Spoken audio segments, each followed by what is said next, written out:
বন্ধুরা, তোমরা যারা এমপ্লয়মেন্ট ব্যাংকের মাধ্যমে যুবশ্রী ভাতা পাও, প্রত্যেক মাসে 1500 টাকা করে পাও, তোমাদের জন্য অনেক বড় খুশির খবর, গুড নিউজ। আমরা প্রায় 8 দিন থেকে চেষ্টা করে যাচ্ছি কলকাতার head office employment bank exchange অফিসের যে হেড অফিস, সেই হেড অফিসে ফোনের মাধ্যমে যোগাযোগ করার। তোমরা সবাই জানো যে কিভাবে কলকাতার হেড অফিসে যোগাযোগ করা যায়। এমপ্লয়মেন্ট ব্যাংকের যে অফিসিয়াল ওয়েবসাইট, সেই ওয়েবসাইটে গিয়ে প্রথমেই কন্ট্যাক্ট আসে, ক্লিক করলেই যে ফোন নাম্বার আসে সেই ফোন নাম্বারে ফোন করে এমপ্লয়মেন্ট ব্যাংক এক্সচেঞ্জ অফিসের হেড অফিসে বিভিন্ন প্রশ্নের উত্তর পাওয়া যায়।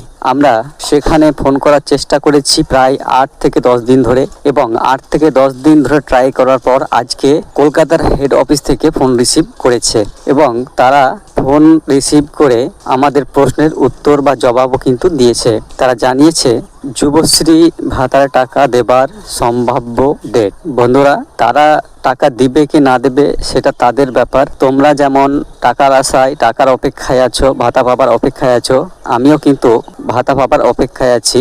আমিও তোমাদের মতো যুবশ্রী ভাতা পাই। যেহেতু এই টাকাটা খুব ইম্পর্টেন্ট, 3 মাসের টাকা বাকি আছে, যার পরিমাণ 4500 টাকা।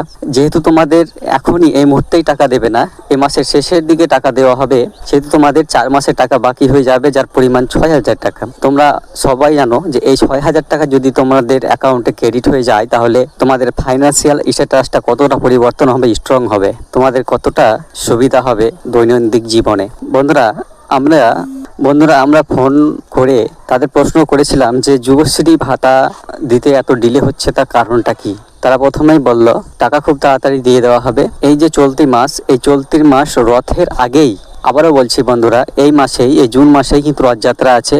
এই রথ যাত্রার আগেই তোমাদের টাকা মিটিয়ে দেওয়া হবে। কোনো নির্দিষ্ট ডেট কিন্তু তারা বলেনি। বারবার আমরা রিকোয়েস্ট করেছি, তারা বলেনি। আমরা কল রেকর্ড করার চেষ্টা করেছিলাম, কিন্তু তারা কিভাবে জানতে পেরে যায় এবং আমাদের নিষেধ করে, তাই কল রেকর্ডটা আমরা করিনি। কিন্তু 8 দিনের প্রচেষ্টার পর তারা আজ আমাদের কলটি রিসিভ করেছে, এবং তারা এটাই আমাদের জানিয়েছে যে রথযাত্রার আগে তোমাদের যুবশ্রী ভাতার যে 3 মাসের টাকা আছে, এই 3 মাসের মধ্যে 2 মাসের টাকা অবশ্যই মিটিয়ে দেওয়া হবে।